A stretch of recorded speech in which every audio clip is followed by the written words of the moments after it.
नमस्कार. आजच्या व्हिडिओची काही वेगळी अशी स्क्रिप्ट वगैरे नाही आहे. जे काही आहे ते मी स्पॉन्टेनियसली बोलणार आहे. मला हे सांगायचं आहे की माझ्या जीवनातले वेगवेगळे अनुभव मला सांगावेसे वाटतात आणि त्यातून मला कुणाला मोटिवेशन मिळत असेल तर ही माझ्यासाठी खूप जास्त आनंदाची बाब आहे असं मला वाटतं. मध्यंतरी माझ्या बाबतीत एक छोटासा ॲक्सिडेंट घडला, त्याच्याबद्दल मी बोलणार आहे आणि त्याच्याबद्दल मी सविस्तर लेखसुद्धा लिहिला आहे, तो सुद्धा मी शेअर करेनच. मी ट्रेनने जात होते आणि प्लॅटफॉर्मवरती काम सुरू होतं आणि मी धावत ट्रेन पकडत होते आणि मी पडले आणि माझ्या पायाला इजा झाली. आजूबाजूला सळ्या वगैरे होत्या आणि जोरात पडली, सगळं इकडे तिकडे झालं. ओके, मला हे सांगायचं आहे की शारीरिक इजा जी असते ती दिसून येते, पण मनाला होणारी जी इजा असते ती दिसून येत नाही आणि आपल्याकडे अशी जनजागृतीच नाही आहे की मनाला सुद्धा इजा होऊ शकते, मनाचे सुद्धा आजार असतात, त्याच्याबद्दल जनजागृती नाही आहे. तर मी या अपघातातून काय शिकले मला हे सांगायचं आहे की मी ज्यावेळी पडले त्याच्यानंतर मी पाठीमागे वळून पाहिलं थोड्या वेळासाठी. मागे माझे बाबा होतेच माझ्यासोबत. तर मला हेच सांगायचं आहे की रस्ता खडबडीत होता, त्याच्यामुळे मी पडले.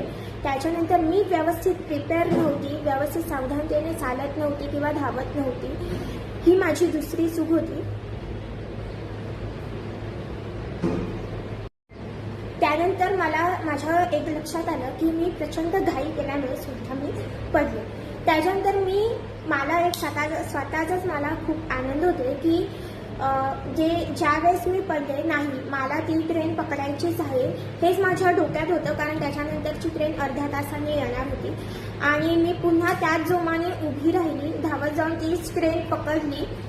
येस, मला हेच सांगायचं आहे की जेव्हा पण आपण आयुष्यात पडतो, धडपडतो, आपल्या रस्त्यात येतात वाईट माणसं येतात, काटे येतात, पडल्यावर पण मला असं वाटतं की या सगळ्यावरती थांबणं हा उपाय नसतो. आता मी जेव्हा पडले त्यातून मी हे शिकले की ना माझ्यासाठी वेळ थांबणार होती, ना माझ्यासाठी ती ट्रेन थांबणार होती, ना मला उशीर झालं म्हणून ठीक आहे, आता मला आहेच समजून घेणारे की ना मला आपल्याला उशीर झाल्यामुळे आपल्याला कोणी समजून घेणारं पण कदाचित नसू शकतं. त्याच्यामुळे मला हेच सांगायचं आहे की जेव्हा पण आपण जीवनात पडतो, धडपडतो, आपल्या रस्त्यात काटे येतात, आपला रस्ता खडबडीत असतो, तेव्हा आपल्यालाच उभं राहायचं असतं आणि याच डोक्यामध्ये हेच माइंडसेट असलं पाहिजे की नाही, मला जिथे पोचायचं आहे तिथपर्यंत मी पोचणार आहे, पण जेव्हा मी आभाळाकडे बघून चालेल तेव्हा मी पडणारच आहे.